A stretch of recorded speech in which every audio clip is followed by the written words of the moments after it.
ทศีรัตนตรัยเคารพนับถือพระเทลานุเทลาเจริญพรของตนญาติโยมยอทางบ้าน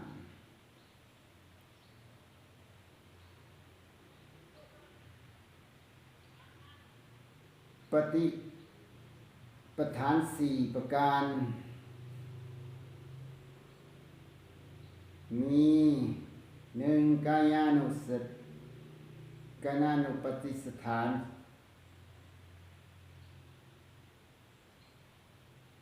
ตั้งสติกำหนดพิจารณากาย2เวทนานุปัสสนาสติปัฏฐาน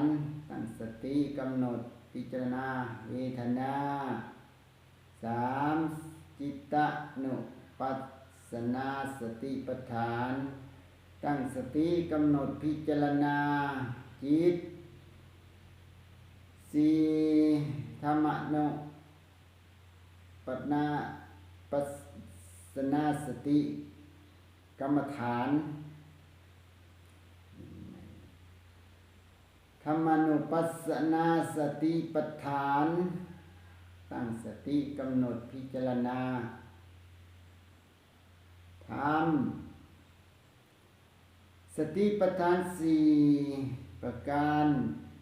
สติปัฏฐานคือที่ตั้งของสติหมายถึงสิ่งที่จะต้องใช้สติกำหนดพิจารณาให้รู้เห็นตามความเป็นจริงคือตามที่สิ่งนั้นมันเป็นของมันเพื่อให้เกิดปัญญารู้แจ้งมี4ประการคือ1กายานุปัสสนาสติปัฏฐานกายานุปัสสนาปฏิสถานการตั้งสติกำหนดพิจารณากายให้รู้เห็นตามความเป็นจริงว่าเป็นแต่เพียงกายบ่แม่นสัตว์บุคคลตัวตนเฮาเขาบ่ควรยึดมั่นถือมั่นฐานจำแนกวิธีเจริญกายานุปัสสนาสติปัฏฐานไว้6อย่าง1อาลาปนาสติการกำหนดลมหายใจเข้าออก2วิริยาบทการกำหนดรู้ทันวิธีญาบทเช่นยืนนั่งนอนสัมปสัญญะข้อที่3การกำหนดรู้ทันในการกระทำความเคลื่อนไหวทุกอย่างข้อที่4ปฏิกูลมุนสิการพิจารณาปฏิกูลมนสิการพิจารณาส่วนประกอบอันบ่สะอาดทั้งหลายที่ประซุมเข้าเป็นข้างกายนี้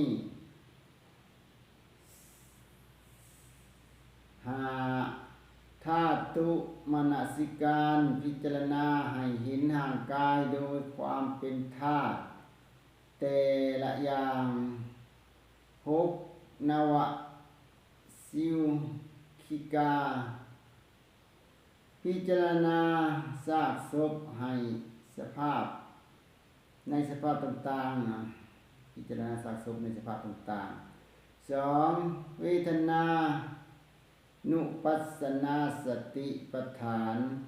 เวทนานุปัสสนาสติปัฏฐานการตั้งสติกำหนดพิจารณาเวทนา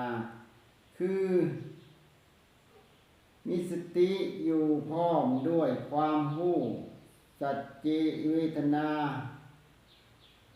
ค คือความรู้สึกที่เกิดขึ้นทางกายและทางใจทั้งที่เป็นสุขทั้งที่เป็นทุกข์และ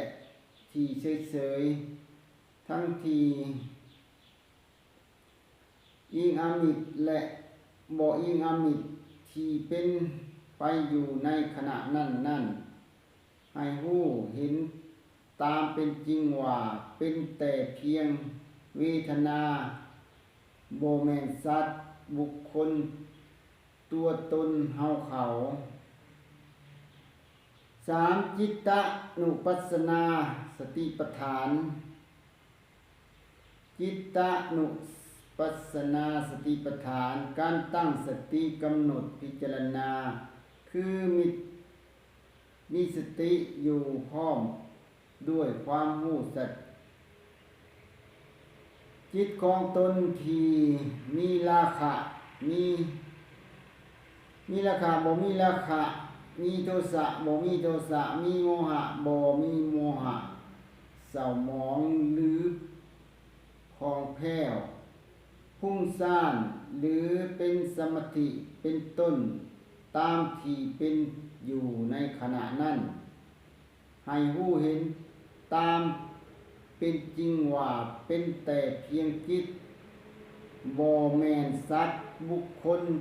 ตัวตนเฮาเขา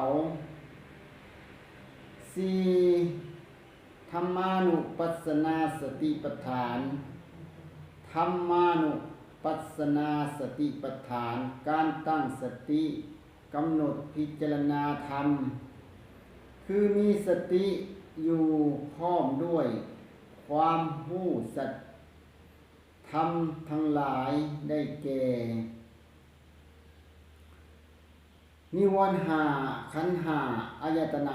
12โพชฌงค์7อริยสัจ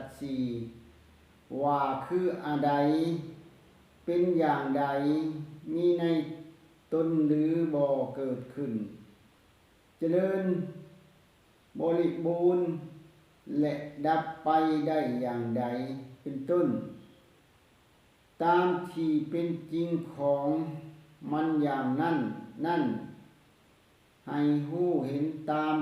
เป็นจริงว่าเป็นแต่เพียงธรรมบ่แม่นสัตว์บุคคลตัวตนเฮาเขาขอเจริญในธรรม